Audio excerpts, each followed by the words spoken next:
¿no? Y bueno, pues yo le agradezco al doctor Trejo y pues estamos atentos, ¿no? Para saber y para preguntar y todo, pues también, ¿no? Vamos a tratar de dar algún tiempo, no sé, Doc, si prefieres que las preguntas vengan al final, ¿no? Para que las vayan anotando, las vayamos considerando, si es que tenemos algunas preguntas, algunas dudas. Hacia el final las podemos hacer, este diálogo, preguntas y respuestas. Y bueno, pues estamos aquí dispuestos. Les pediría, los que puedan, los que estén dispuestos, encender su cámara también, porque a veces es medio, sobre todo no sabe uno a quién le está hablando, ¿no? A veces es un poco frustrante. Entonces, pues el doctor Trejo nos va a dar una exposición, pues nosotros también, de cierta forma, exponernos, ¿no? Aunque sea virtualmente. Entonces, bueno, quienes puedan, quienes quieran, les agradezco. Muchas gracias. Doctor Trejo, adelante, adelante. Estimado maestro Francisco, pues muchísimas gracias de verdad por el espacio, por la oportunidad.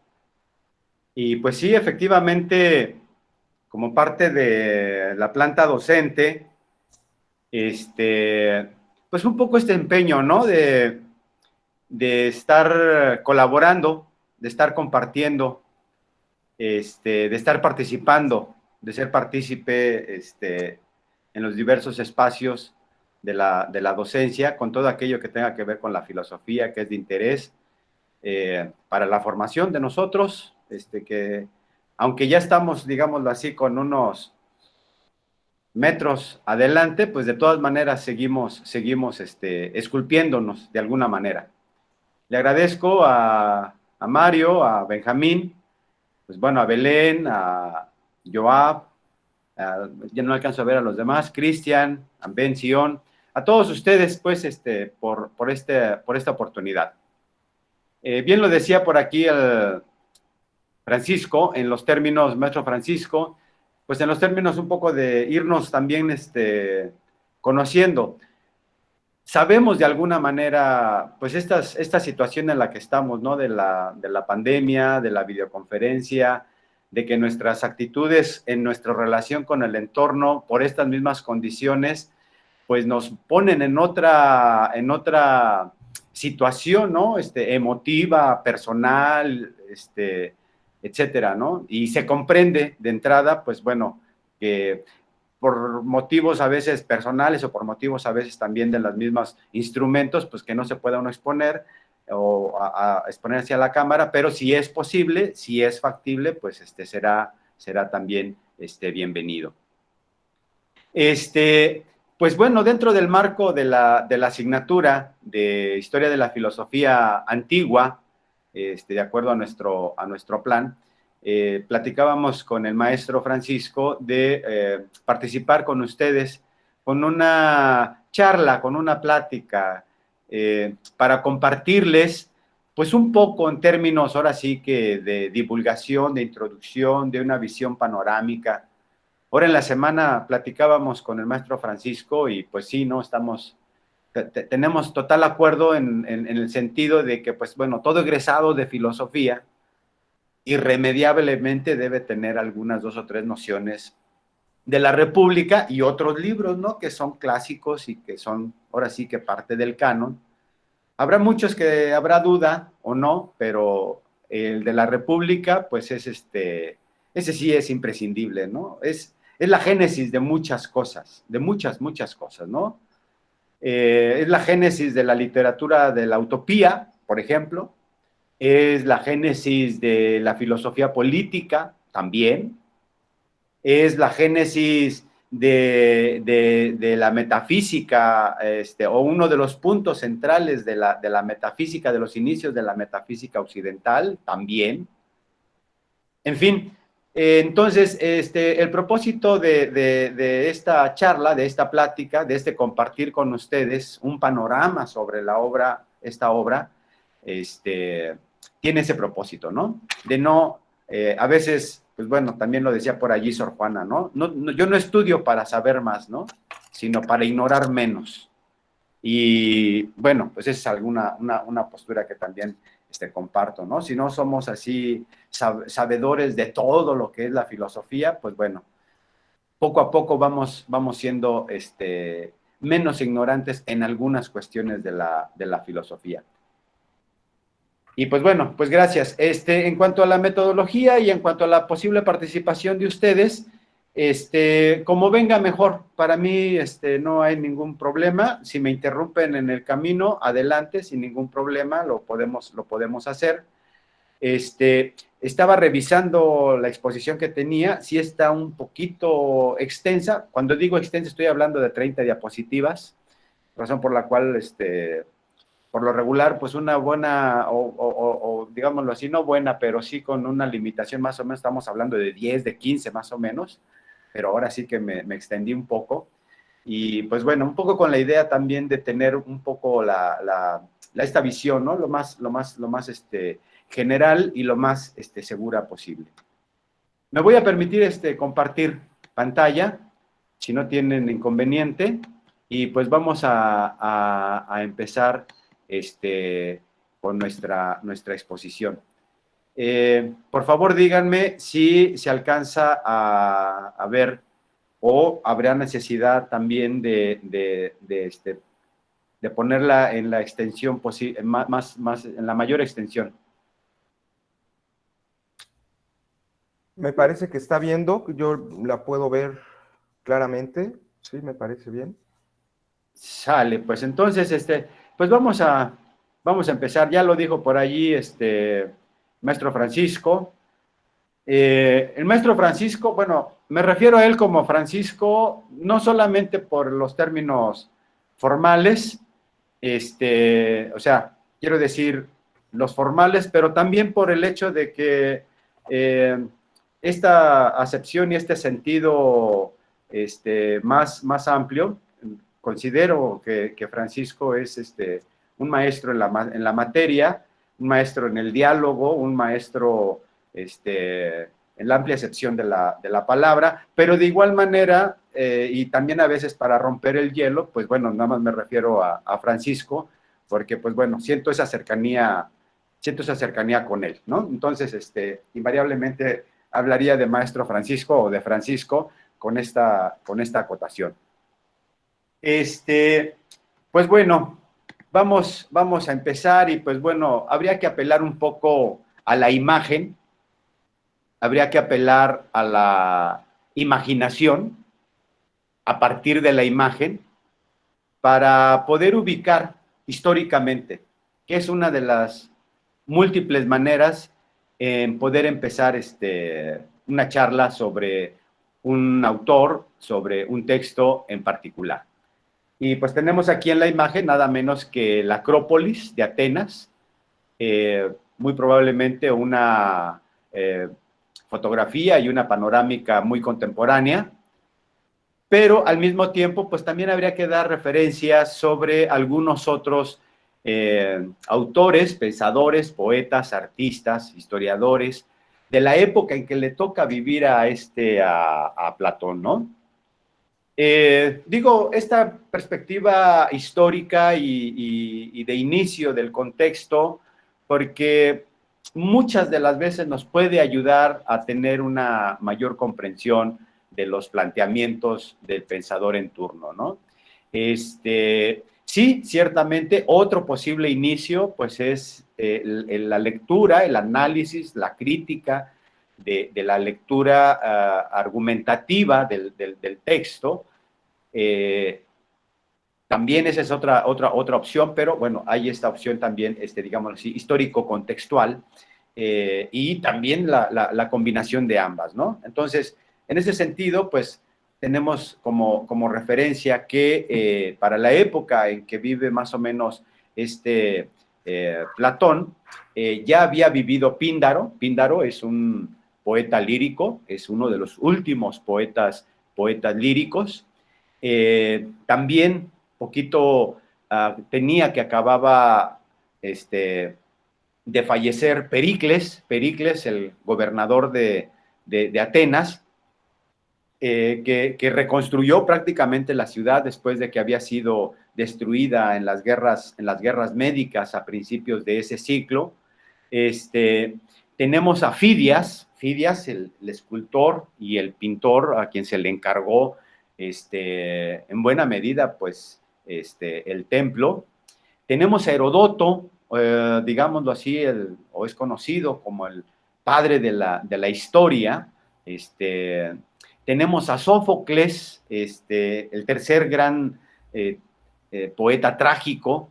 El segundo, el tercero sería, si no me equivoco, así en orden cronológico, Píndaro no, Eurípides, y ya me estoy confundiendo allí entre los tres.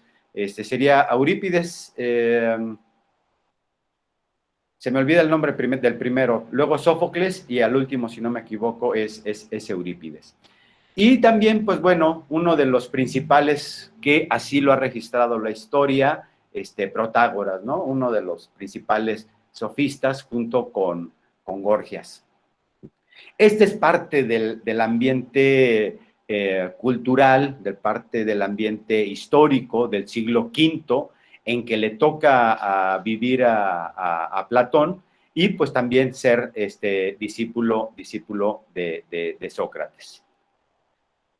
Eso como un primer apunte. Un segundo apunte, pues bueno, en 2 o 3 ocasiones que me ha tocado platicar sobre la antigua Grecia, los autores y no sé, tantas cosas que hay que hablar de los griegos, del mismo milagro griego, etcétera.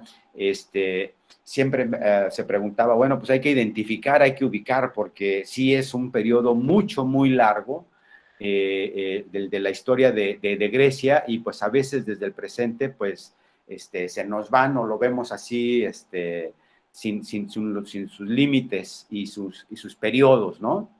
Entonces, en términos de periodos, pues habría que hacer referencia de que hay una, digámoslo así, edad oscura, estaríamos hablando de Creta, por ejemplo, estaríamos hablando de la edad arcaica, y bueno, el periodo clásico que es en la época en que viven pues los filósofos, los 3 grandes filósofos que nosotros conocemos, pero también los 3 grandes poetas trágicos y los historiadores, y los escultores, etcétera. Y pues bueno, a partir de la muerte de Aristóteles, pues lo que se denomina como el periodo helenístico, ¿no? Un momento histórico de mucha importancia, en los términos de que la idea de ciudad-estado termina, y pues bueno, esta cuestión del cosmopolitismo, ¿no? O sea, toda un área geográfica donde conviven diversas culturas, ¿no? Y lo griego, pues, se difunde como, digámoslo así, la lengua franca, por llamarlo de alguna manera, ¿no? La koiné de aquel entonces. Esto en cuanto a Grecia, en términos generales. Ya de manera particular con Platón, no obstante que nació en el 427, tenemos que hablar de su obra, ¿no? Y hablar de Platón, pues bueno, ya en las últimas versiones de algunas ediciones, estamos hablando pues prácticamente de, si no mal recuerdo, 9, 10 libros, incluyendo algunos textos apócrifos, y pues bueno, estos libros también se dividen en distintos momentos, ¿no? La época de juventud, que son los llamados también diálogos presocráticos. Hay una etapa de transición que vendría a conformar algunos textos como el cratilo o del lenguaje, vendría a ser uno de ellos, si no mal recuerdo. Y ya entre la transición y la madurez, pues lo que sería el banquete, lo que sería el Fedro y lo que sería el Fedón. Y pues bueno, ya como la madurez plena, hablaremos de la República. Es allí donde se ubica la República. Y posteriormente los de la época de vejez, que tiene que ver con los textos de las leyes y con una serie de reformulaciones. Esta es una de las ventajas de abordar la temática un autor o de una época en sus términos, digámoslo así, cronológicos, biográficos, en la medida de que sin desdeñar la perspectiva del sistema, pues el sistema es ahistórico, ¿no? El sistema se trata de ubicar los temas, las problemáticas, la correspondencia entre los mismos, que no haya contradicción, etcétera. Sin embargo, la perspectiva histórico-biográfica, pues nos permite ver un poco en el transitar de la vida de los autores y ver que, pues, lo que ocurre con cualquiera de nosotros, ¿no? Hay correcciones, hay procesos de formación, hay procesos, y un sistema, un poco la idea era de que estuviera acabado, ¿no? Pero no está acabado. Y bueno, no está acabado, incluso esta perspectiva, un poco forzando la metáfora, pues el trabajo de Platón, no obstante que él ya está más que muerto, pues sigue siendo un trabajo en progreso, un work in progress. Esto tiene que ver ya efectivamente pues con las interpretaciones que nosotros le vayamos agregando, que se le han venido agregando desde hace 2500, 2400, 2300 años a la época, y bueno, también falta la interpretación que le agreguemos de nuestra parte. Bien, eso con relación a las notas históricos biográficas, hablábamos de pues, algunos autores, los periodos históricos de Grecia, la biografía. Y pues bueno, tan emblemático ha sido Grecia y varios de sus personajes, pues que ha dado oportunidad ser motivos de pinturas, de relatos, de múltiples expresiones artísticas en toda la historia de Occidente, ¿no? Aquí tenemos un cuadro del siglo XVIII, de Jacques-Louis David, donde pues se representa, se puede leer el texto de parte del Fedón, si no mal recuerdo, y el de Critón, o del Deber, pues con esta escena, más o menos, ¿no? Para dotar ahí un poco de imagen a lo que se está relatando. No obstante que el mismo Platón, pues ya también tiene algunas dotes literarias para configurar en imágenes lo que está sucediendo y lo que están platicando, ¿no? Previo a la toma de la cicuta de Sócrates.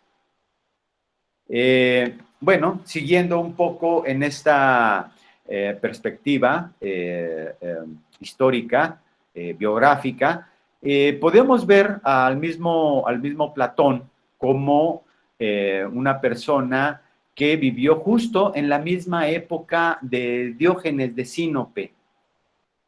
De hecho, ha habido propuestas de hacer una lectura de la historia de la filosofía donde aquí está el inicio de una ramificación muy importante. Diógenes de Sinope, este filósofo cínico, que contra todas las formas, contra un outsider, le llamaríamos ahora en la época actual, ¿no? Y con esta expresión en inglés, ¿no? Una persona que siempre está viviendo, pues, digamos, fuera de todas las formas, más allá de todos los límites, etcétera. Y por otro lado, yo he hecho esa observación en algún momento, pues de que Platón en parte traicionó a su maestro. Si Sócrates era un filósofo que estaba en las plazas, preguntando a las distintas personas sobre sus oficios y el conocimiento que tenían de ellos, y la filosofía la tenía en la plaza pública, en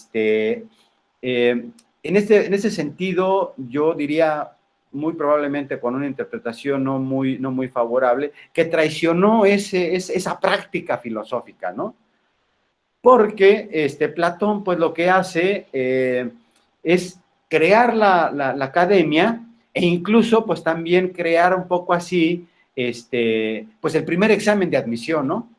El primer examen de admisión en el sentido de decir que quien no supiera geografía, pues no se molestara en entrar allí a ese espacio que se había creado, pues para la reflexión filosófica, ¿no? Entonces, pues bueno, no es nada fortuito que en la época actual también hagamos esa distinción entre la filosofía académica, entrando con un examen de admisión, y esta otra posibilidad de la filosofía de la plaza pública, ¿no? Es allí donde está esta otra vertiente de un Diógenes de Sinope. Pues bien, esto como parte de una primera introducción, un primer acercamiento. También aquí tenemos una doble opción. Tenemos una doble opción en el sentido de que pues podemos irnos directamente a Platón, directamente a su obra, o podemos también inicialmente nosotros plantearnos una serie de preguntas, independientemente de que luego vayamos con Platón o vayamos con cualquier otro autor, ¿no? Un autor contemporáneo, John Rawls o lo que ustedes gusten y manden.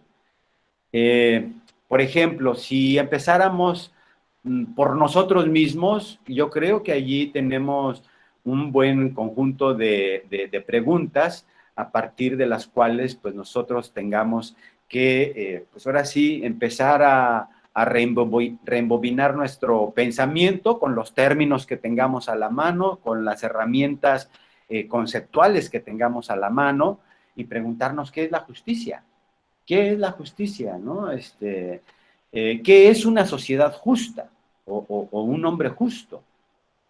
Podemos preguntarnos qué es la virtud, ¿no? Si hay una sola virtud, si son distintas virtudes, traduciéndolo esto como la excelencia de algo, y qué relación pueden darse entre estas, si es que son varias. Tenemos muchos casos para pensarlos. Habrá personas que son excelentes profesionistas, ¿no? No sé, en la contabilidad, en la medicina, en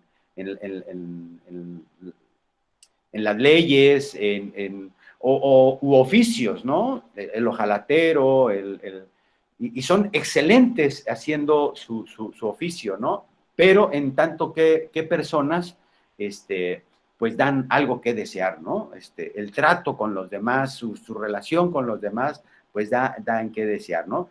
Allí, hablando un poco de la virtud, en tanto que excelencia, pues bueno, habría que ver, podemos plantearnos eso en la época contemporánea, ¿por qué no? ¿Qué educación es la más apropiada o favorable para que no existan injusticias?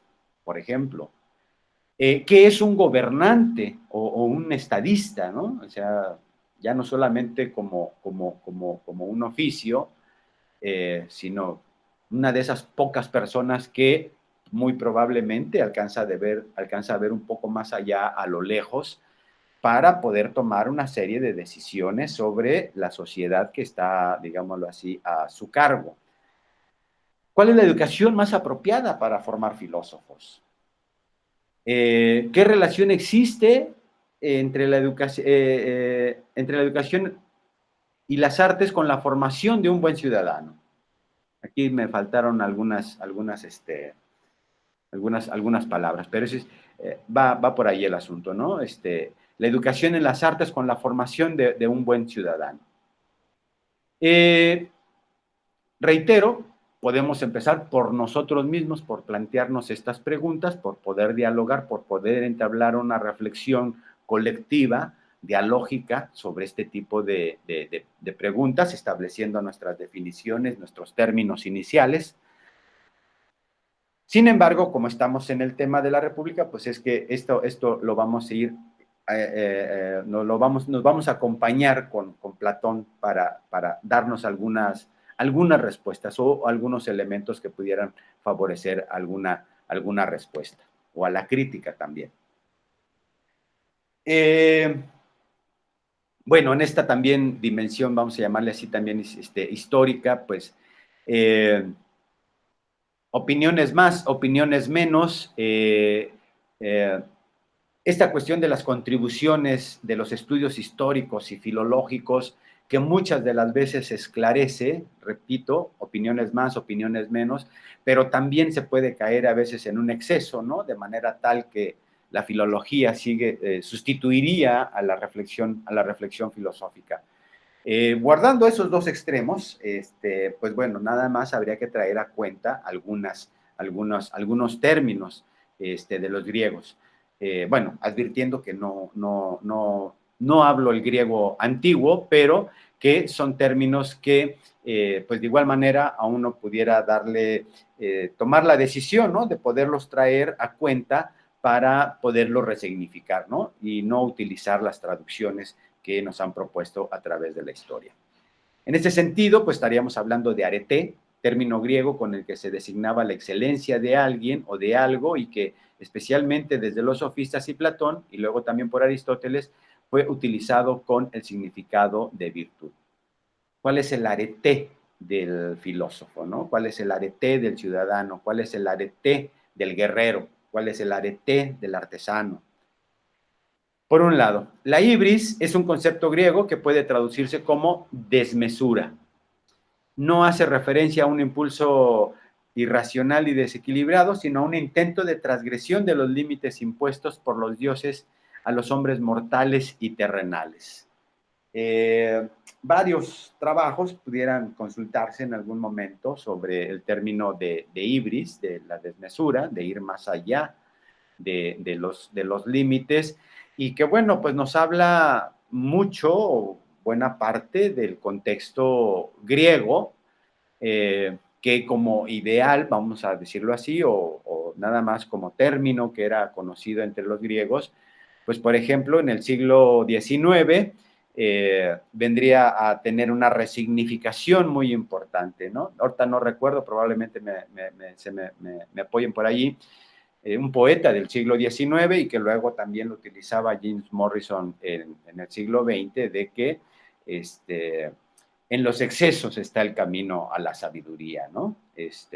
Obviamente con un significado y con un sentido contrario a lo que se está planteando aquí. Otro término, kalos kagatos, de donde kagatia es el sustantivo derivado, es una frase usada por clásicos, escritores de la Grecia clásica, para describir un ideal de conducta personal, sobre todo en un contexto militar.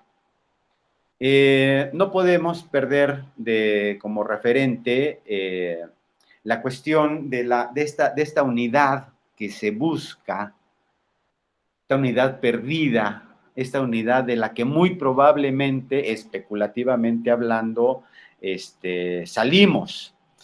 Gracias, maestro Francisco. Dices que Rimbaud, creo que era Blake, no recuerdo muy bien, por allí más o menos anda, pero bueno, ya lo veríamos, ya lo verificaremos. Digo, de esta unidad perdida y esta unidad a la cual pudiéramos regresar y en donde se conjuga lo verdadero, lo bueno y lo bello, ¿no? Tiene que ver con esta expresión de kalo-kagatia. Y por otro lado, pues bueno, la sofía como sabiduría, la sofrosine, a diferencia de la ibris, como moderación, y la andreia como valentía.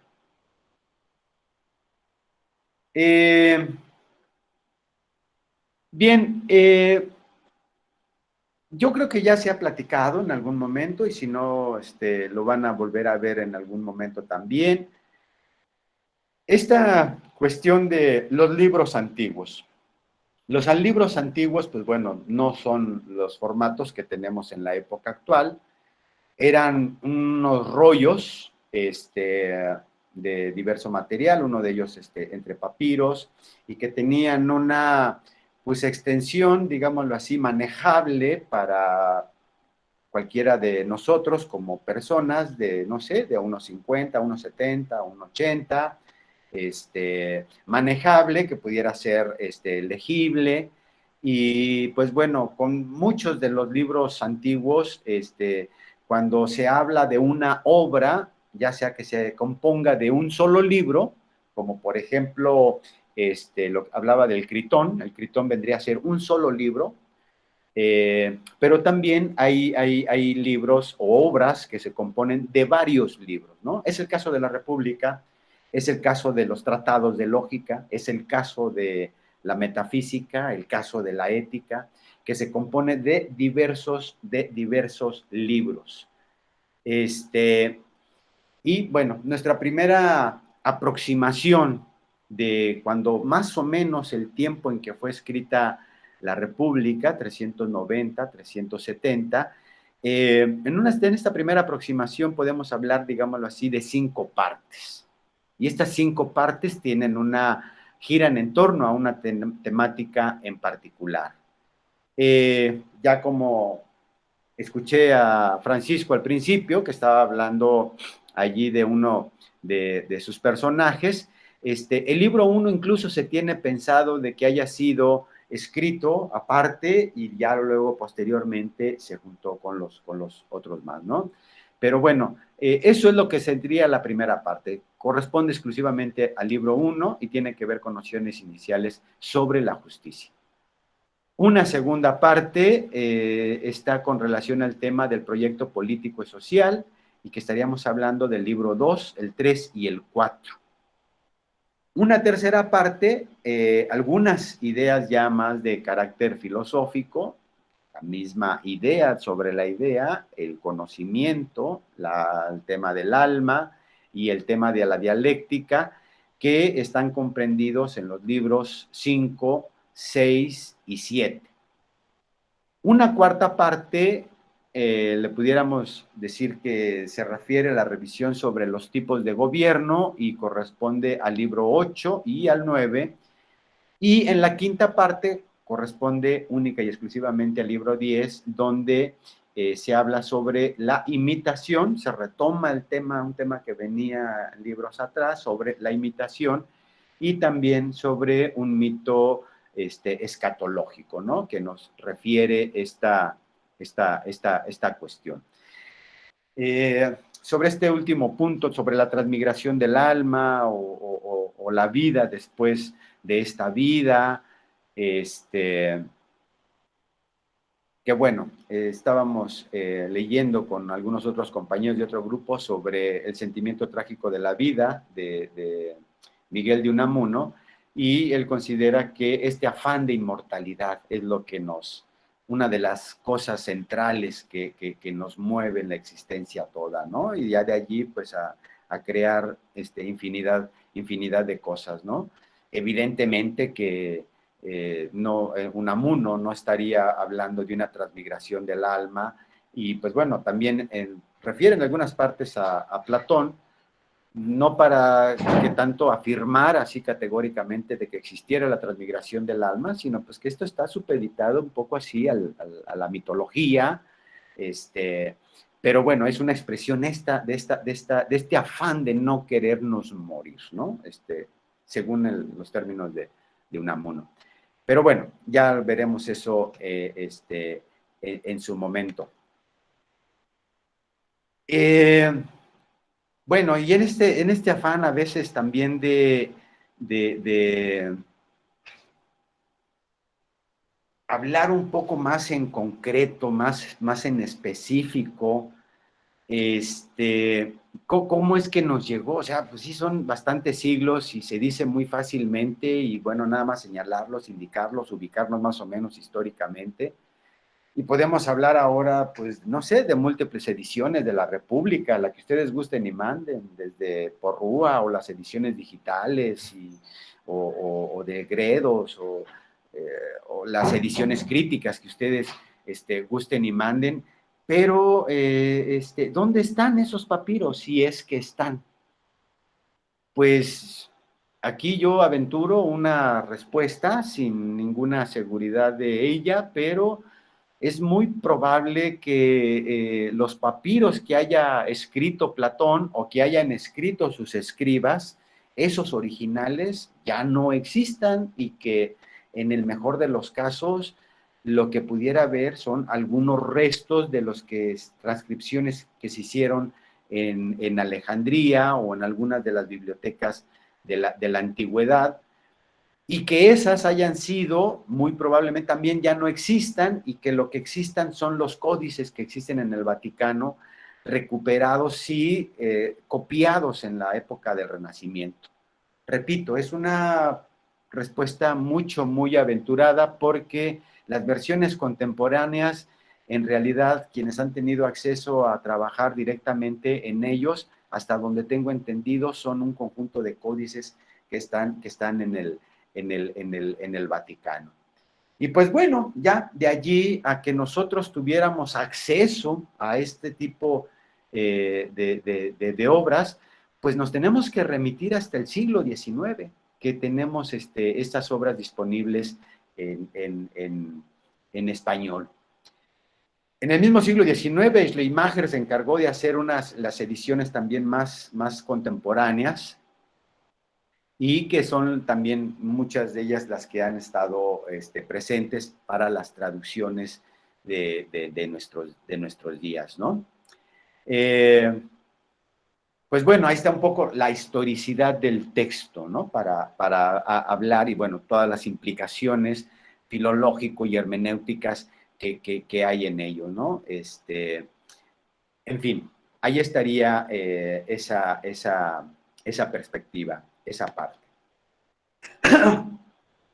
Y bueno, ya con lo que corresponde al primer libro, y ya lo estaba platicando por allí Francisco, tenemos, digámoslo así, seis puntos, 6 ideas muy genéricas de este primer libro, que tiene que ver con la discusión preliminar sobre la vejez. Uno de los participantes, Céfalo, al decir que la justicia es la devolución de lo que se debe. Otra participación de otro de los dialogantes que están en ese escenario, Polemarco, decir que la justicia es el beneficio a amigos y prejuicio a los enemigos, falta una S también. Y lo que ya mencionaba al principio el maestro Francisco, ¿no? ¿Qué es la justicia? Es lo que conviene al más fuerte, ¿no? Una especie de espíritu rebelde de ese momento, y que encontrará ecos, lo que se me antoja así un poco más cercano a una especie de irreverente nietzscheano, siglo XIX, por decirlo de alguna manera, ¿no? La voluntad de poder, etcétera, ¿no? Pero bueno, ya tenemos a Trasímaco así en la antigüedad. Y el mismo Trasímaco haciendo allí algún ajuste en los términos para hablar de la injusticia, tanto que es excelencia y sabiduría. Y por otro lado, la justicia, el cierre de este primer capítulo, de la justicia es la excelencia del alma, ¿no? Esto en cuanto al primer libro.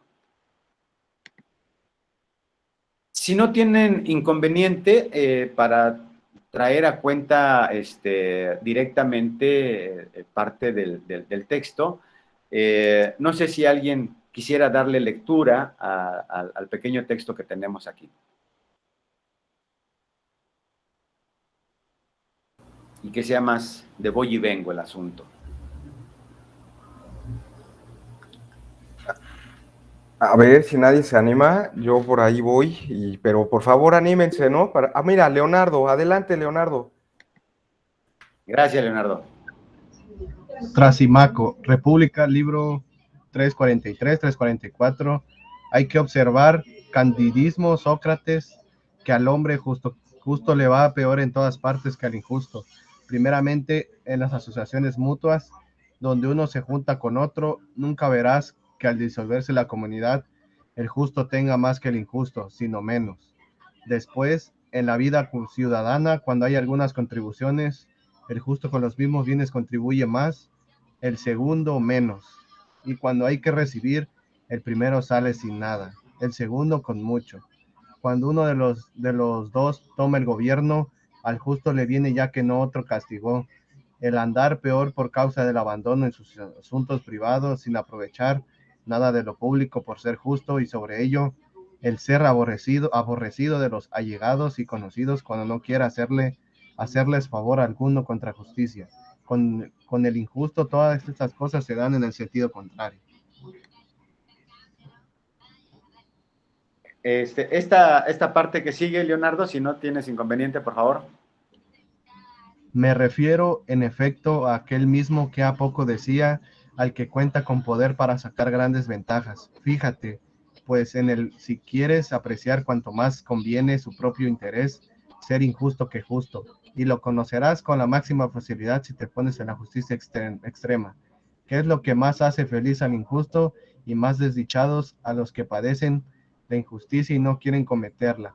Ella es la tiranía que arrebata lo ajeno, sea sagrado o prófano, privado o público, por dolo o por fuerza, no y en que pequeñas partes, sino en masa. Gracias. ¿Alguien más que nos pudiera apoyar?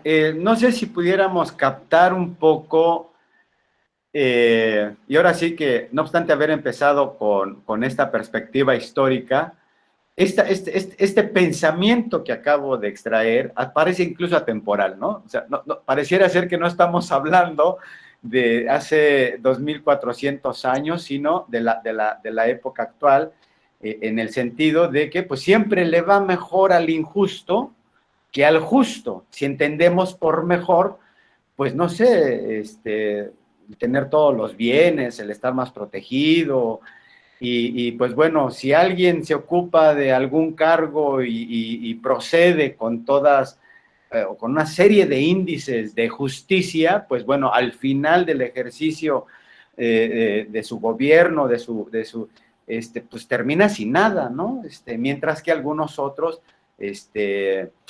suena distinto, ¿no? Adelante, Francisco, por favor. Sí,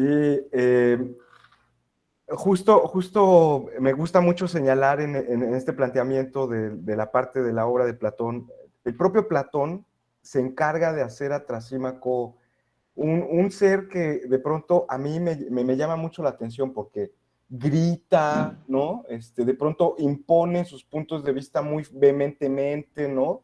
Pierde la compostura fácilmente y parece que está describiendo, realmente tiene razón el doctor Trejo.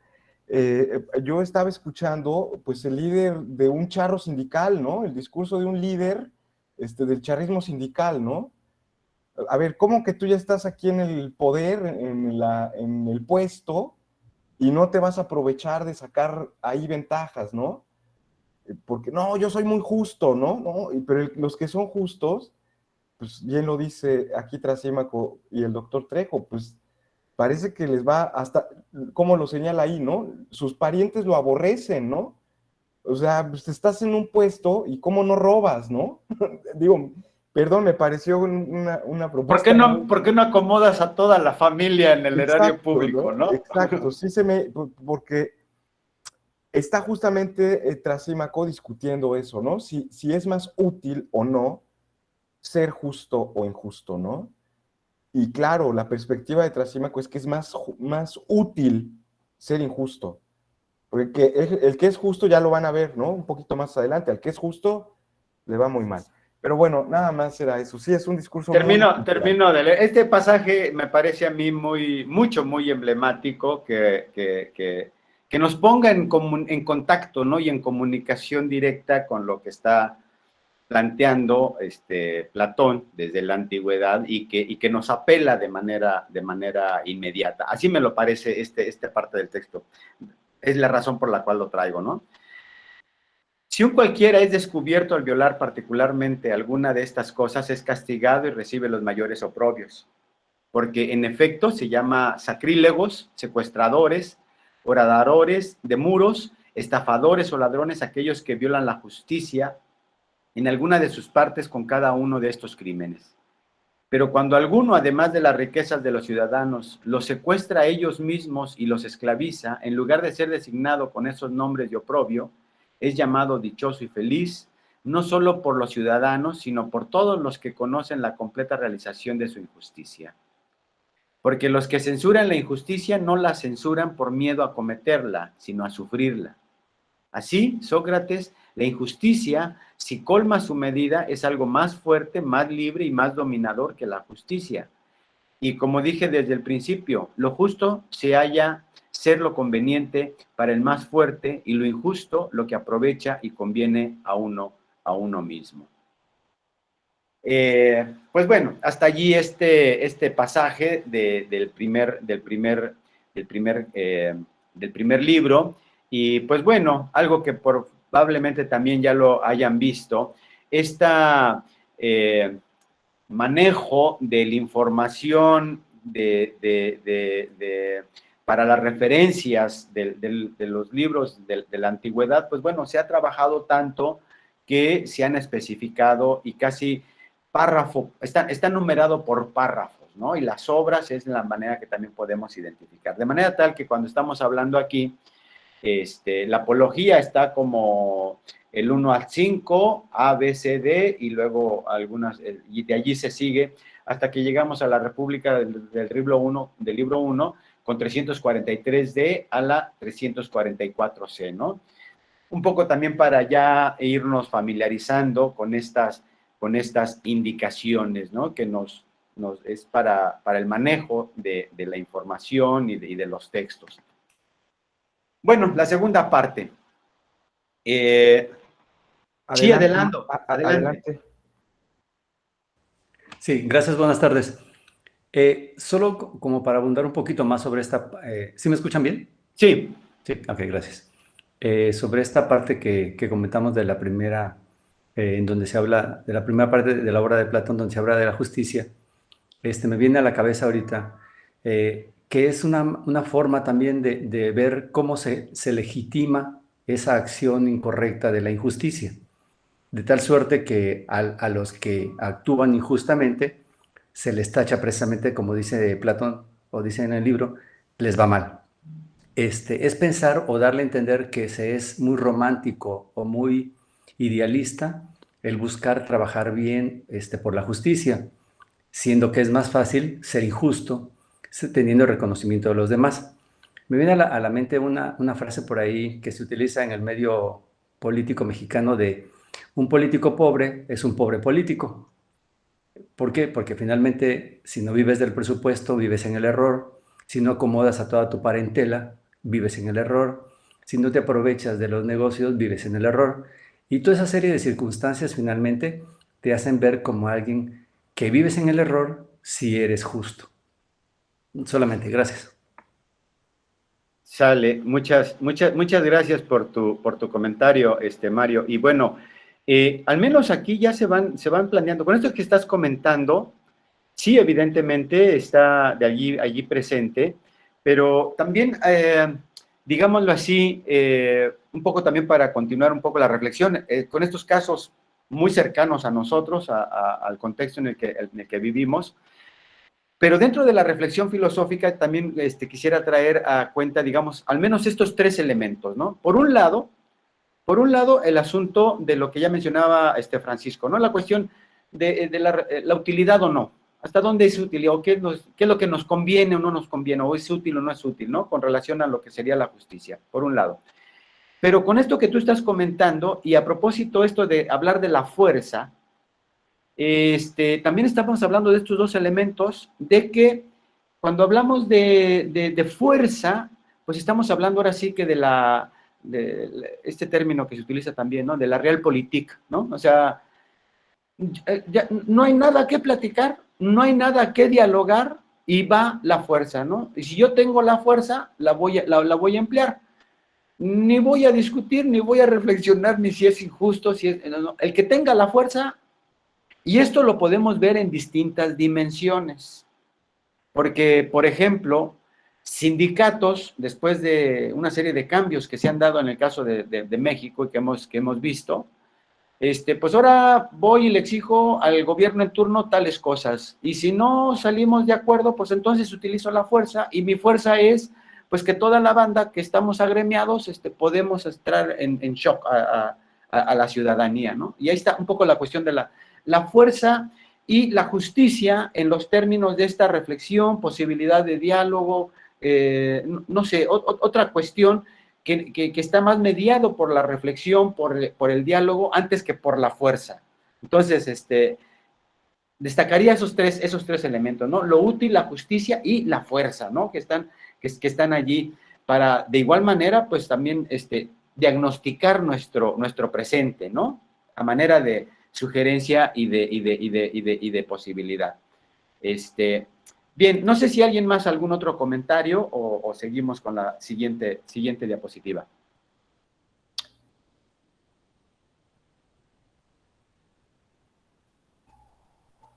Yo sospecho que podríamos avanzar, ¿sí? Sí, Avanzamos, adelante, pues. adelante, gracias. Sí.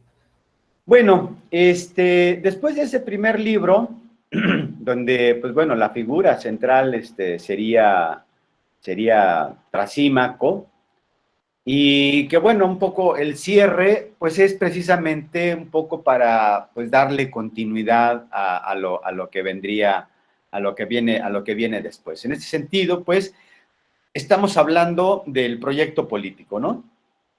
Se empieza a hablar en el libro 2 del nacimiento del Estado sano, se empieza a hablar de las cualidades de los militares, ahora sí, esa fuerza en particular y en específico dentro de lo que es el Estado, para efectos de que por cuestiones de fuerza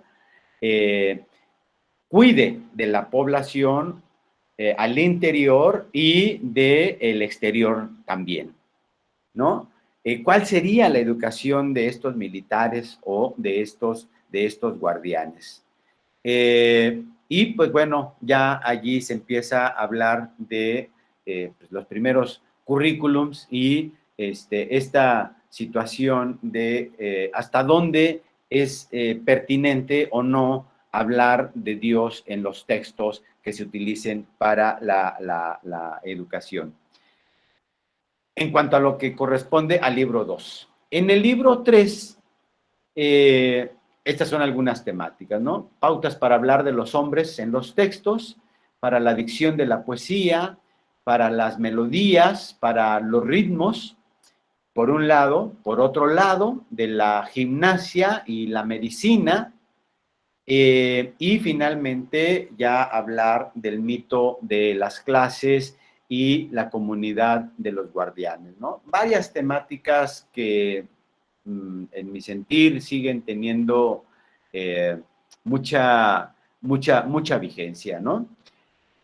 Por otro lado, el libro 4, entre otros temas, la felicidad de la clase gobernante, la pobreza y la riqueza de los ciudadanos, la justicia en el Estado bien fundado, la correspondencia bueno, inicialmente las partes del alma y las funciones de estas partes del alma, ¿no? Habría que ver, y bueno, lo vamos a ver enseguida, cómo hay una correspondencia entre las partes del alma y de la sociedad, y que bueno, la justicia que de alguna manera busca en esta parte de su obra Platón, pues es precisamente la cuestión de la armonía y el equilibrio entre sus diversas partes, ¿no?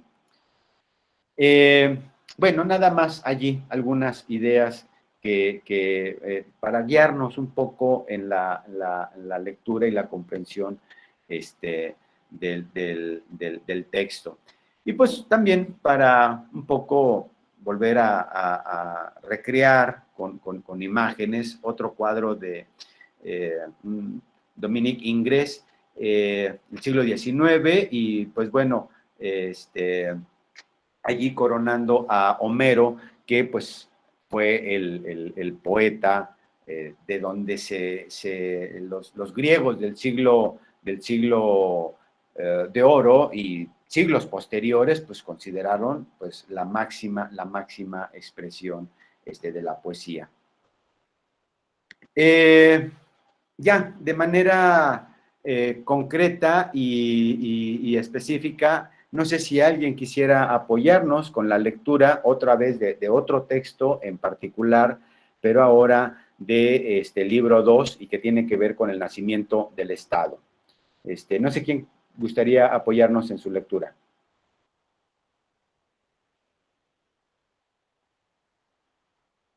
Adelante, Mario. Sí, gracias. Nacimiento del Estado, República 2, 369 DD. Pues bien, comencé yo. El Estado nace, en mi opinión, por darse la circunstancia de que ninguno de nosotros se basta a sí mismo sino que necesita de muchas cosas. Así pues, cada uno va tomando consigo a tal hombre para satisfacer esta necesidad y a tal otro para aquella. De este modo, al necesitar todos de muchas cosas, vamos reuniendo en una sola vivienda a multitud de personas en calidad de asociados y auxiliares, y a esta cohabitación le damos el nombre de ciudad. Y cuando uno da a otro algo o lo toma de él, ¿lo hace por considerar que ello redunda en su beneficio? Ea pues, continué, edifiquemos con palabras unas ciudades de sus cimientos. La construirán por lo visto nuestras necesidades. Pues bien, la primera y mayor de ellas es la provisión de alimentos para mantener existencia y vida. La segunda, la habitación. Y la tercera, el vestido y cosas similares. Bueno, dije yo, ¿y cómo atenderá la ciudad a la provisión de tantas cosas? ¿No habrá uno que sea labrador, otro albañil y otro tejedor? ¿No será menester añadir a estos un zapatero y algún otro de los que atienden a las necesidades materiales? Entonces, una ciudad constará como mínimo indispensable de 4 o 5 hombres. Gracias, Mario. Pues otra vez traer una parte con esta dimensión de atemporalidad, más allá de una de las muchas interpretaciones. Popper, autor del siglo XX, hablando de esta obra, es decir, que ahí está, en la obra en general, está la génesis del Estado totalitario, según la interpretación de Popper. Pues bueno, el tema que se nos está planteando aquí, incluso, espero no exagerar la nota, pero estamos en tal crisis en la época actual que evidentemente corremos el riesgo de que en algún, corremos el riesgo de que en algún momento hagan falta alimentos, hagan falta las teorías de las necesidades. Y, por supuesto, en la época actual también sigue habiendo teorías de las necesidades y que han ido variando, ¿no? Yo, ideas más, ideas menos, pues sí, evidentemente, yo creo que ahí están las tres cosas que sí, inevitablemente, sin ellas, pues bueno, definitivamente, ningún tipo de vida es viable. Y la otra idea, a propósito de esta cuestión de el individualismo moderno y todas estas cosas, ¿no? De que, pues bueno, se necesita siempre de los demás, siempre se va a necesitar de los demás, está aquí presente, ¿no? De manera tal, pues, que se requieren de 4 o 5 personas que, para el nacimiento del Estado. Adelante, Francisco Javier, por favor. Sí, muchas gracias. Justamente este es un punto que va a compartir Platón con Aristóteles, ¿no?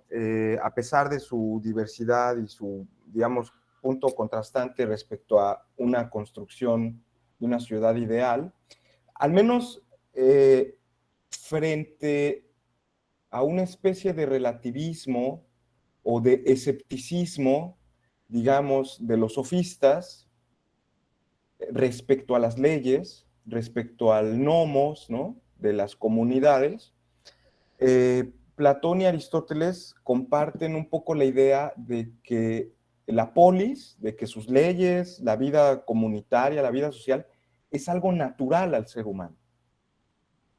O sea, el origen de la sociedad, de la política, es una cuestión natural para nosotros, ¿no? Ya lo ven ahí con esa frase de Aristóteles, ¿no? Los seres humanos somos animales políticos, ¿no?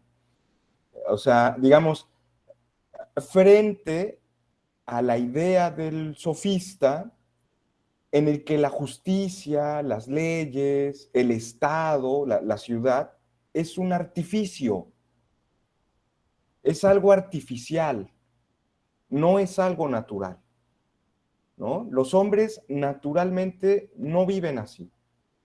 Se les tiene que obligar a ser justos, ¿no? Bueno, por ahí van a ver esas expresiones. Entonces, eso lo van a compartir y es muy interesante. La verdad, yo eso también lo valoro mucho porque pues es un debate, ¿no? O sea, también saber si sociedades como las que vivimos ahora, pues realmente responden a condiciones orgánicas naturales de nuestro ser, ¿verdad? O cosas de ese estilo, ¿no? Si es natural vivir como vivimos ahora, ¿no? Bueno, ya no quiero meter más ruido, pero llama mucho la atención, ¿no? Nada más. Y bueno, las especulaciones, un poco para poner las otras alternativas que ha habido, ¿no? La del contractualismo, ¿no? Es decir, o sea, el estado natural es la guerra, pero como somos buenos, de alguna manera, tipo Rousseau, es la guerra, entonces nos pongamos de acuerdo, ¿no? Y de ahí un poco, no, lo natural es la guerra, ¿no? O también la otra, ¿no? De que, pues lo natural es la guerra y no hay ningún convenio, ¿no? Sino el que llegue y imponga la fuerza y ponga orden en todo, ¿no? Hobbes, ¿no? Que bueno, hablábamos de que la república es la génesis en Occidente, pues, de filosofía política, pues, ¿no? Y está aquí.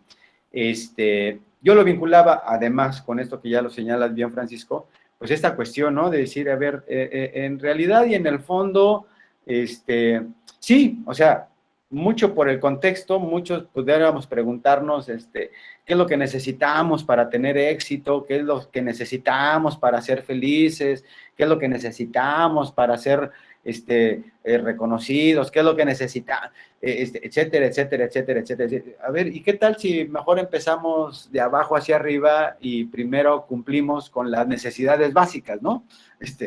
Primero lo primero, ¿no? O sea, primero hay que ver, hay que conseguir, se dice también en la época actual, ¿no? O sea, hay que ver el modo de sacar, para la chuleta y ya después, pues lo que venga, ¿no? Pero, en fin, y pues bueno, esa es la otra parte que reitero, también, teorías más, teorías menos, teorías de las necesidades, ¿no? Para verlo desde esta otra perspectiva. Bien, otro texto también ahora del libro TES, que tiene que ver con la gimnasia, con la música. Habría que entender aquí que, pues bueno, música y gimnasia, en realidad vendrían a ser, estaríamos hablando un poco de la educación física, la educación de nuestro cuerpo físico, y por otro lado, música, la educación de nuestra alma. No podemos hacer a un lado de que esta composición del ser humano dentro de las ideas platónicas, pues es el componente alma y cuerpo y alma, ¿no? Es lo que tenemos como componente dentro de la teoría del hombre de Platón. Pues bueno, hay que educar a las dos partes, hay que educar al cuerpo y hay que educar a el alma. Traigo a propósito este apartado. No es cierto, amigo Glaucón, continué, que quienes establecieron una educación basada en la música y la gimnástica no lo hicieron, como creen algunos, con objeto de que una de ellas atendiera al cuerpo y otra al alma. Pues, ¿con qué otro fin?, preguntó. Es muy posible, dije, que tanto una como otra hayan sido establecidas con miras, principalmente al cuidado del alma. ¿Cómo? ¿No has observado?, pregunté, ¿cómo tienen el carácter los que dedican su vida entera a la gimnástica sin tocar para nada la música? ¿Y cuánto hacen lo contrario? ¿Y cuántos hacen lo contrario? ¿A qué te refieres?, dijo. A la ferocidad y dureza en un caso o blandura y dulzura en el otro, aclaré. Sí, por cierto, exclamó. Los que practican exclusivamente la gimnástica se vuelven más feroces de lo que sería menester, y en cambio los dedicados únicamente a la música se ablandan más de lo decoroso. Bueno, pues una imagen también muy actual. Bueno, me va a permitir un poco una anécdota, ¿no? De un conocido que, bueno, egresó de literatura y, pues, bueno, sabía mucho de literatura, sabía de semiótica, los tropos, análisis literarios, muy bueno, muy bueno.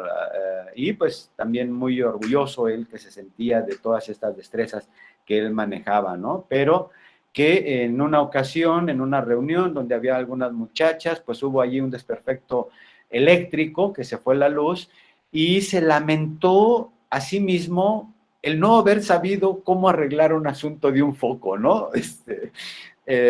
Para ver estas dos cuestiones, ¿no? Cuestiones prácticas, inmediatas, que hay que, de alguna manera, saber resolver, o sea, una educación también que tenga que ver con eso, ¿no? Y no se quede uno paralizado, ¿no?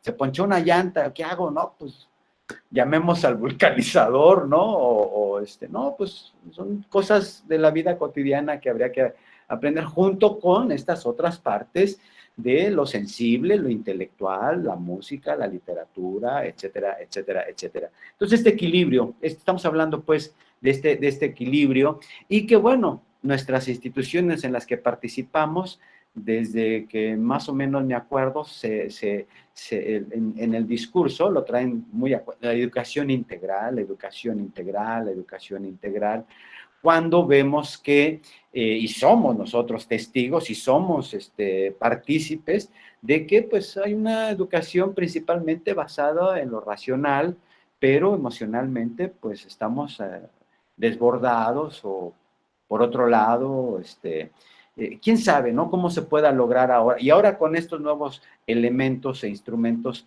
en los que nos hemos visto orillados, por la misma situación, ¿no? De la tecnología, etcétera. Pero ahí está, al menos en idea, ¿no? El asunto de el buscar un equilibrio. Creo que ese es el punto, ¿no? El buscar este equilibrio.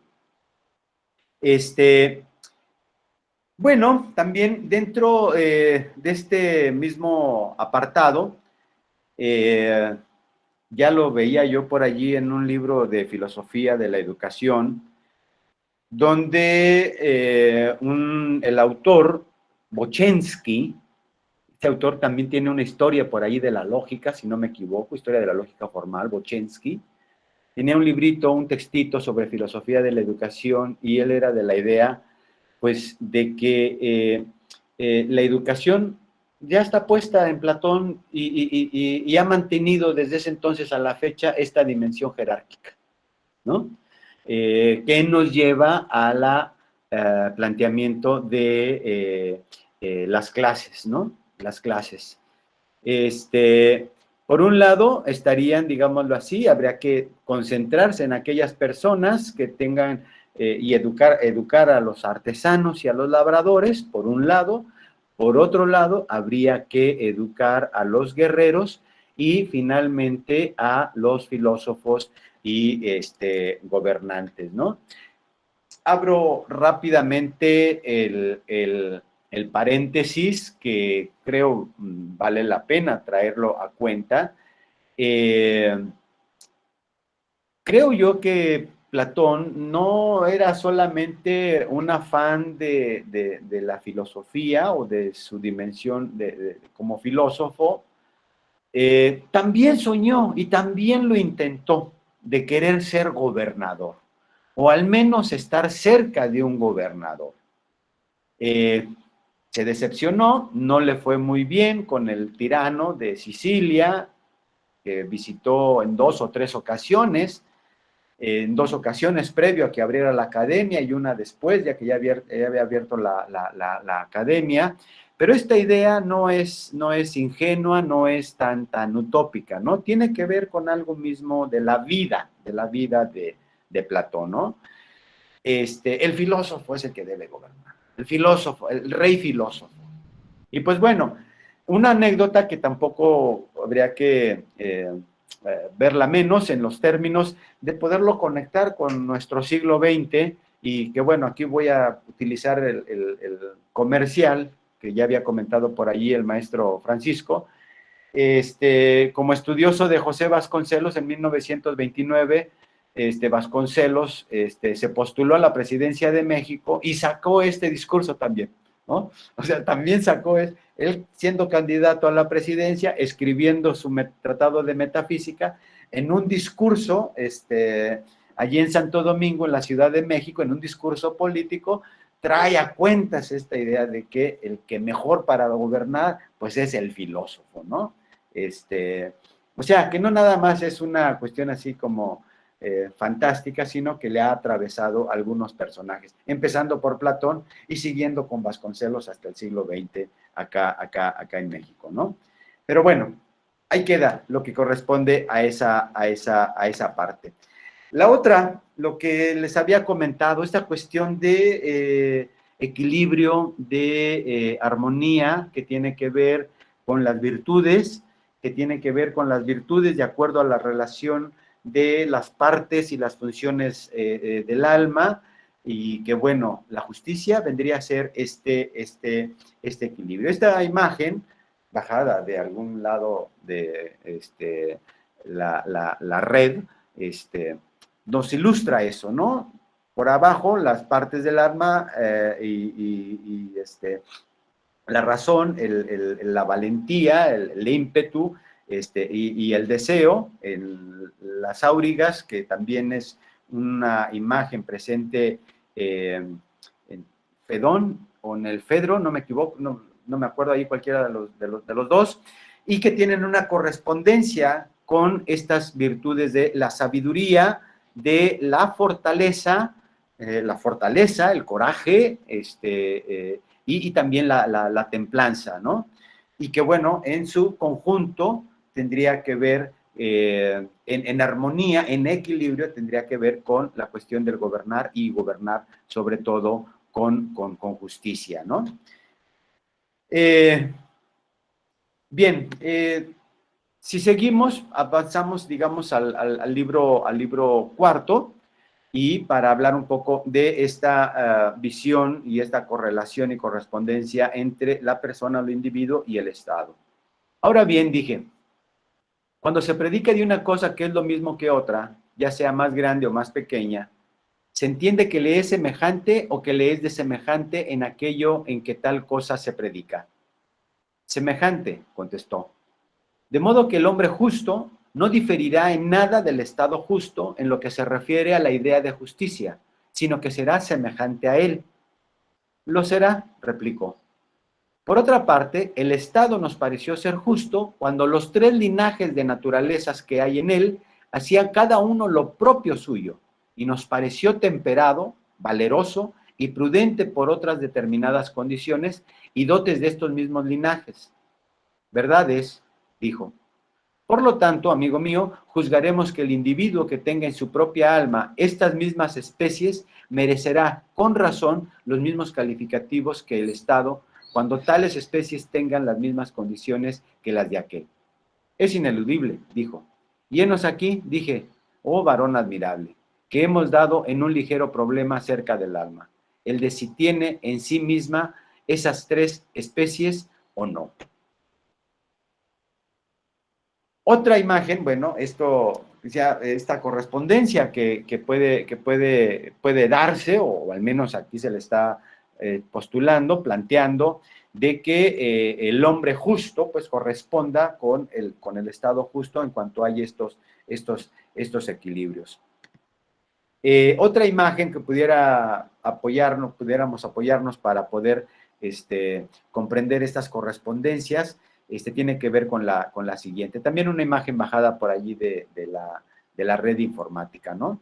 ¿Cuáles son las partes del alma? Hay una parte racional, hay una parte irascible y hay una parte concupiscible, y esto tendría que ver o tiene una correlación con lo que serían los gobernantes, por un lado, los guardianes y por otro lado, los productores.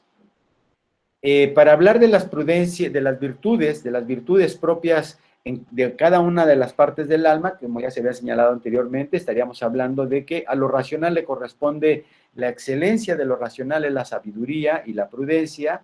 La excelencia de nuestra parte irascible vendría a ser la fortaleza, y la excelencia de nuestra parte concupiscible vendría a ser un poco la templanza. Y también corresponden con unas funciones propias de cada clase social. Una sería la de gobernar, otra la de proteger la ciudad, y la de más abajo con la de abastecer a la ciudad en cuanto a sus necesidades materiales. de lo que hablábamos un poco al principio. Y también una correspondencia en educación.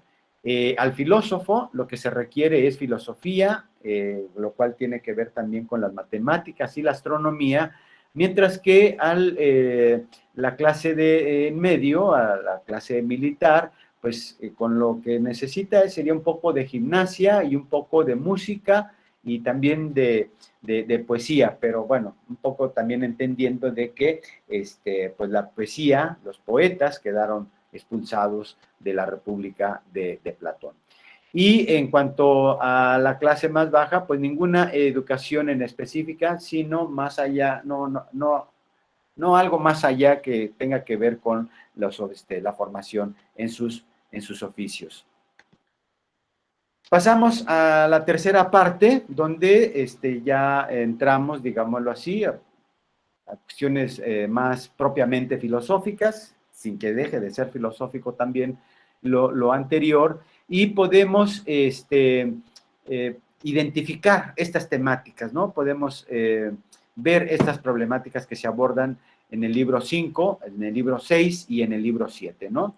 Un tema polémico en el libro 5, la naturaleza y tareas de la mujer, muy también propio para la época actual, en lo que están las cuestiones del género y del feminismo, junto con ese también el tema de la comunidad de mujeres y los niños, la esclavitud y la guerra, posibilidad de un Estado planteado, el tema del filósofo y el objeto de conocimiento y objeto de la opinión, ¿no? Teoría de la epistemológica que ya se va planteando desde allí y en otros diálogos.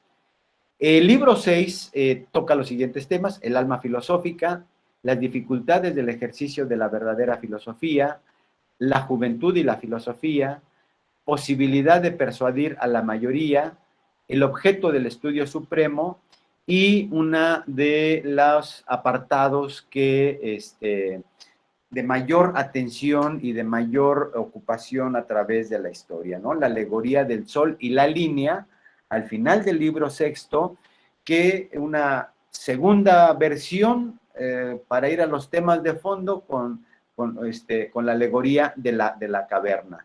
Y en este tema de lo filosófico, del filósofo, del alma del filósofo, etcétera, ¿no? ¿Qué es lo que debería saber un filósofo para aquel entonces, ¿no? Aritmética, geometría plana, estereometría, astronomía y armonía. La dialéctica vendría a ser, digamos, el coronamiento de su formación, ¿no?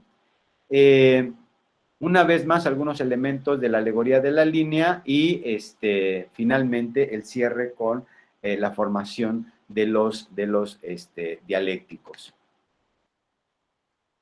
¿Qué es lo que nos dice esa alegoría de la línea? Pues digámoslo así, que es una alegoría, un símbolo, un relato, una imagen para ejemplificarnos parte de la concepción del mundo de Platón y que vienen a cuenta pues todos estos elementos que vienen en esta imagen, ¿no? En primer lugar tenemos lo que sería todo lo que es el mundo sensible, compuesto por objetos sensibles, por imágenes y a su vez por las creencias y la imaginación, y que tiene que ver con la opinión. Teníamos por allí, y que bueno, en el caso de Platón, esta división ha sido de mucho peso en el resto de la historia de la filosofía, aunque haya habido algunos replanteamientos, ¿no? En el sentido, platicamos con Francisco a principio de semana, de que antes que separarlo, habría que verlo en términos más positivos, la cuestión de la opinión, de la creencia, como vía de acceso a algo más, ¿no? Entonces, no verlo como algo distinto y habría que separarlo, sino reinstalarlo como en términos positivos, o al menos alguna de las interpretaciones o planteamientos de algunos filósofos contemporáneos. Habría que ser conscientes de nuestros prejuicios. Y en la medida que somos conscientes de nuestros prejuicios, sea una vía de acceso a algo más que el prejuicio, ¿no? El acceso a un juicio, por decirlo de alguna manera. Por otro lado, tenemos lo que es el mundo inteligible, que es donde están los objetos matemáticos, las ideas. Esto de los objetos matemáticos, también así muy rápida y brevemente,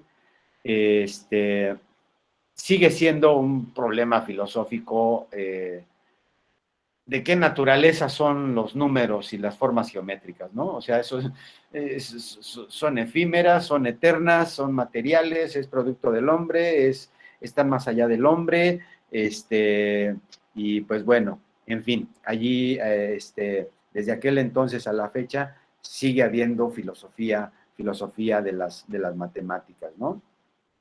La inteligencia y el pensamiento, ¿no?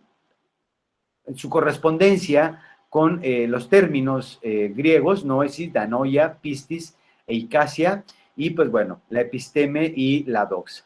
Estos son los elementos que componen la alegoría de la línea, y pues bueno, enseguida la alegoría de la caverna, ¿no? Esta también imagen muy recurrente en las redes, ¿no? Esto es más bien lo que creo, porque con frecuencia me has escuchado decir que la idea del bien es el objeto de estudio supremo a partir de la cual las cosas justas y todas las demás se vuelven útiles y valiosas, ¿no? Esto en el libro de la República, si no me equivoco, bueno, me voy a volverlo a checar, en el libro 6, en el apartado 505A.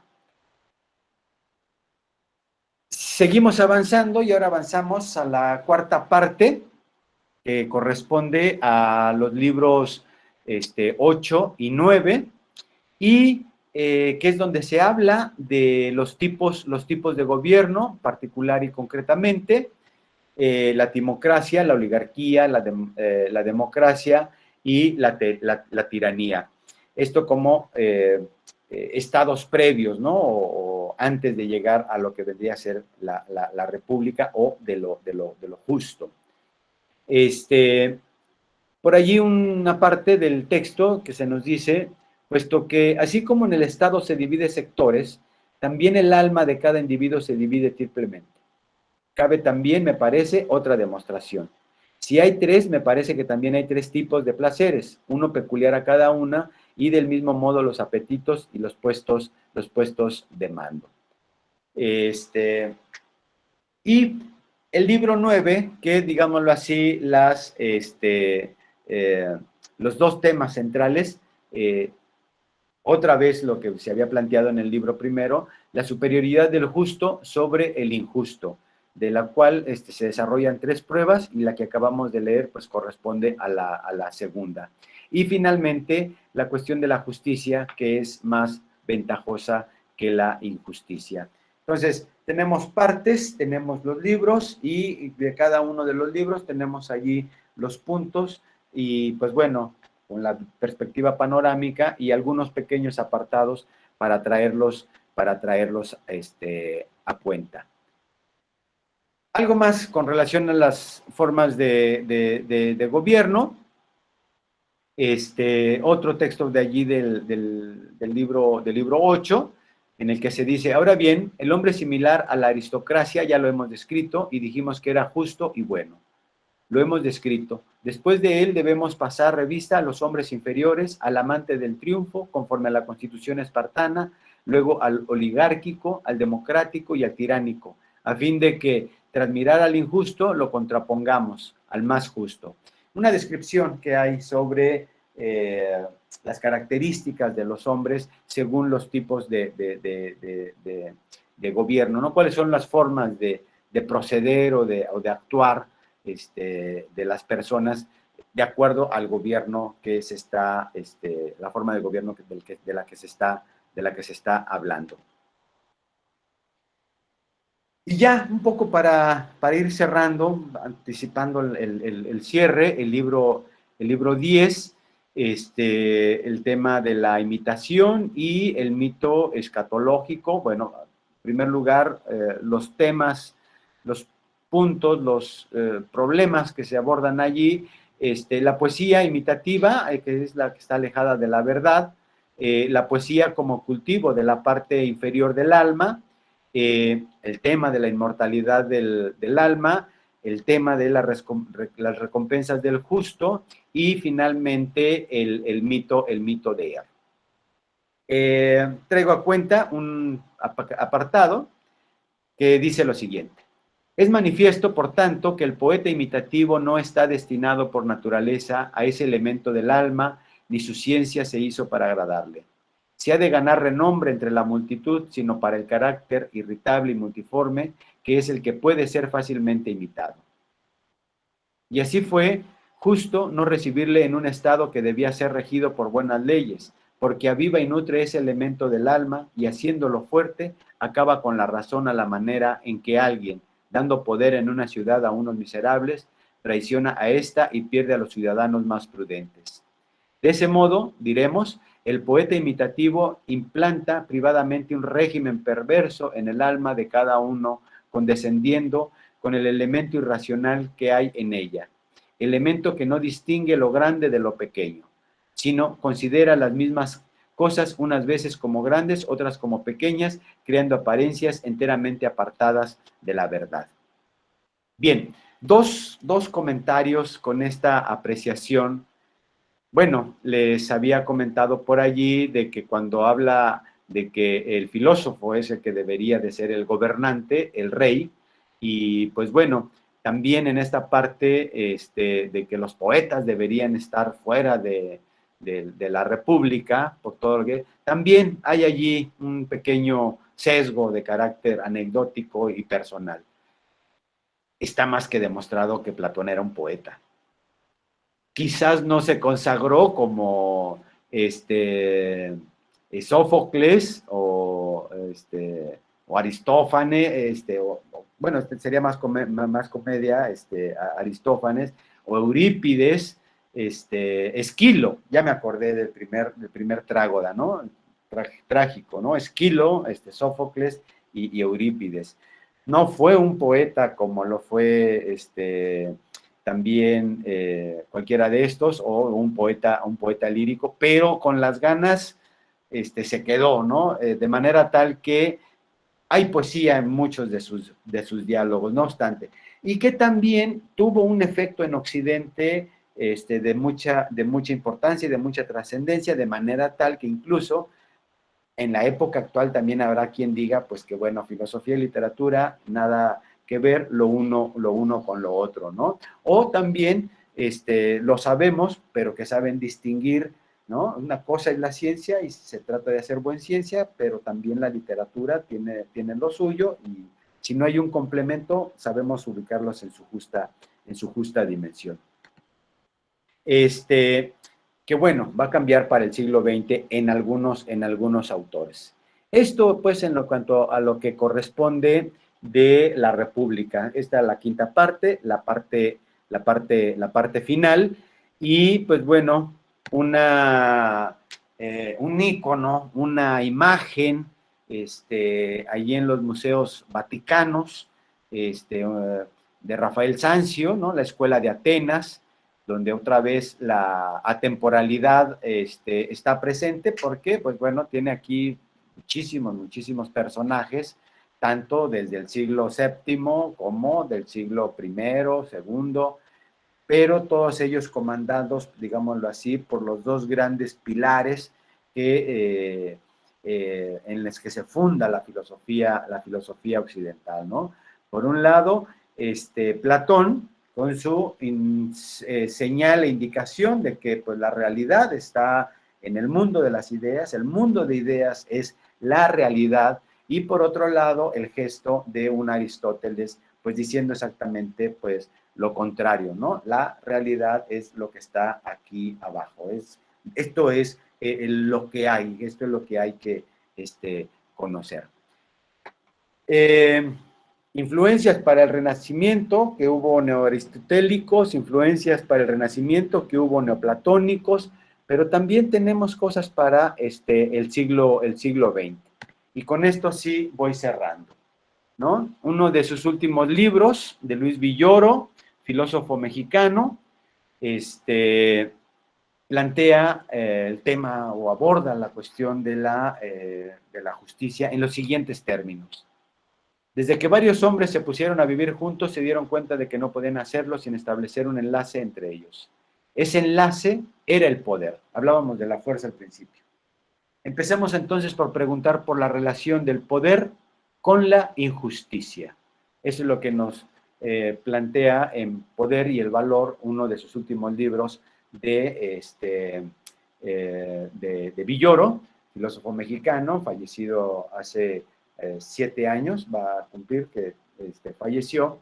Y pues bueno, también el tema del que platicaba ahorita María Zambrano, Filosofía y Poesía, uno de sus primeros libros, filósofa española, que nos dice lo siguiente: vale, sí, la pena manifestar la razón desde la doble necesidad irrenunciable de poesía y pensamiento, y el horizonte que, de no ser una alucinación nacida de una singular avidez, de un obstinado amor que sueña una reconciliación más allá de la disparidad actual, sería sencillamente la salida a un mundo nuevo de vida y conocimiento, refiriéndose a las relaciones de la poesía y la filosofía. Temas que, como acabamos de ver, están presentes en la República.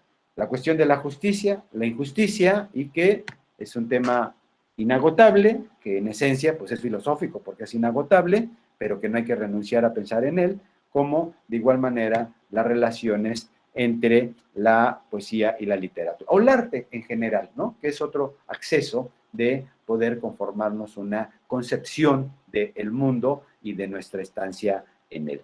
Pues bueno, eso sería lo que tendría yo para compartirles. De igual manera, si alguien gusta, puedo compartir el PowerPoint y pues tenerlo quizás como pues algún referente para que ojalá les pueda dar algo cuando se aventuren en la lectura completa de la obra de la República.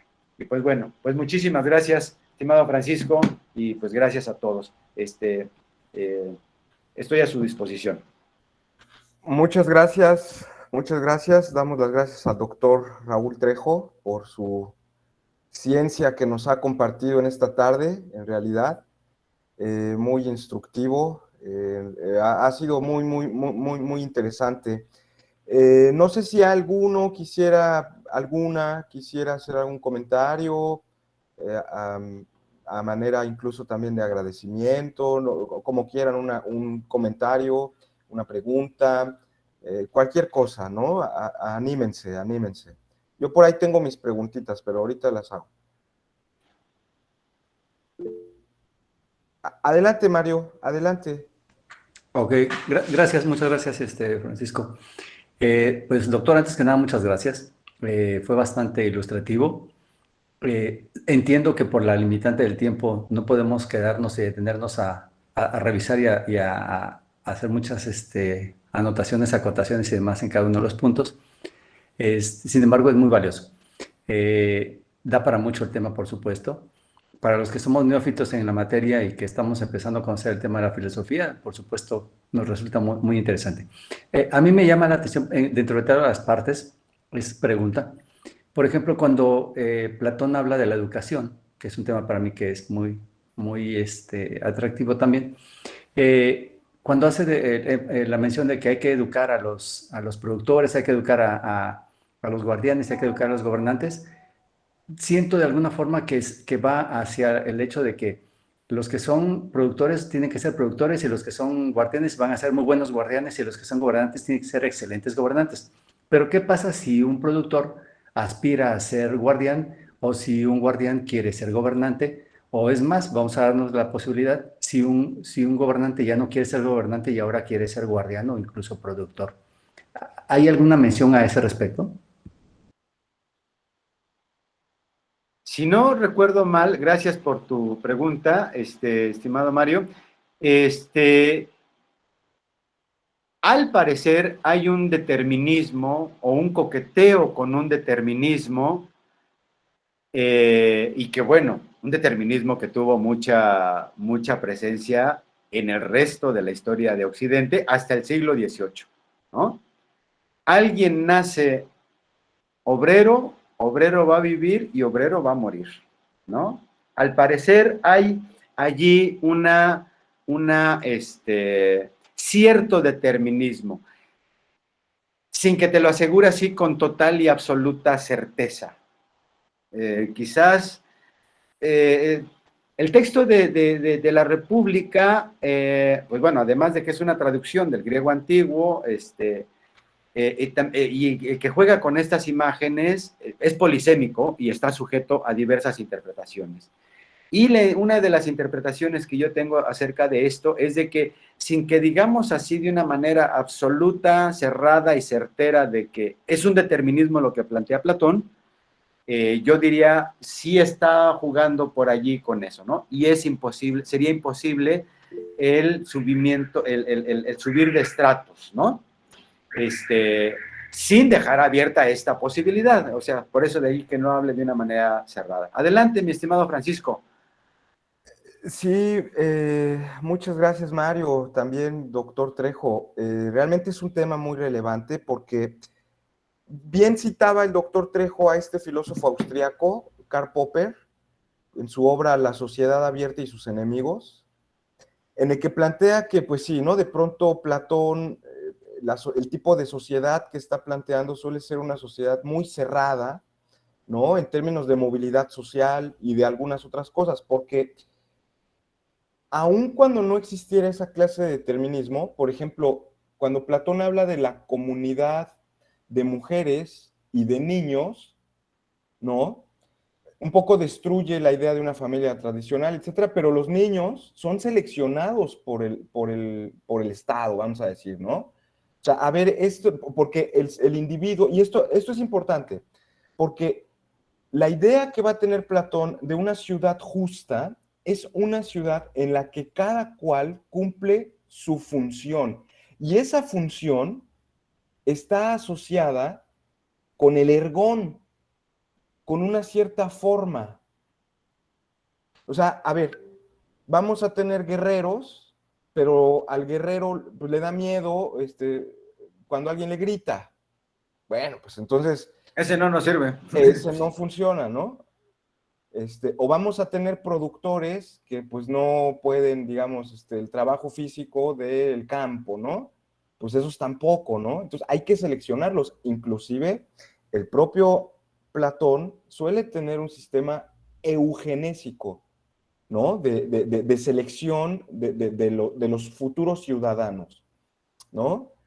Entonces, en ese sentido sí es muy relevante, ¿no? Que no, tal vez no haya una suerte de determinismo, pero para que exista una comunidad armónica, justa, debe haber un equilibrio entre las partes y esas partes de cierta forma ya están, hay una cierta inclinación, ¿no?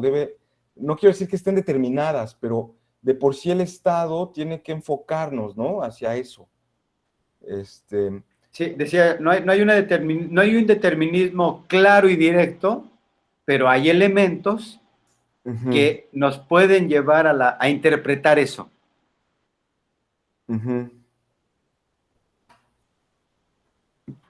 Pues bien, muchas gracias. Muchas gracias, ¿Alguien muchas más? gracias. ¿Alguien más que quiera comentar algo? ¿Alguna pregunta? ¿Algún comentario? Adelante, Leonardo, adelante. Disculpe, profe, ay, muchas gracias por lo que dijo usted. Pues le agradezco por lo que comentó. Le quiero decir en la primera parte que comentó de Pericles, creo más o menos, de la segunda diapositiva que dio usted. Quería saber si es solo principalmente de él y los demás filósofos ahora sí que le siguieron los pasos o más o menos con...